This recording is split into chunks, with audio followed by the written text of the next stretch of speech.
Alisher Navoiy bobomiz 1441-yil 9-fevral kuni Hirotda tavallud topgan va 1501-yil 3-yanvar kuni vafot etgan.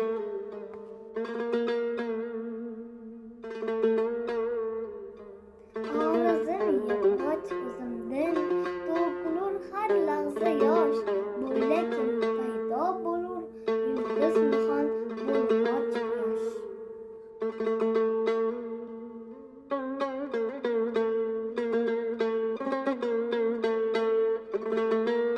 Alisher Navoiy g'urbatda g'arib shodmon bo'lmas emish, el anga shafiqu mehribon bo'lmas emish.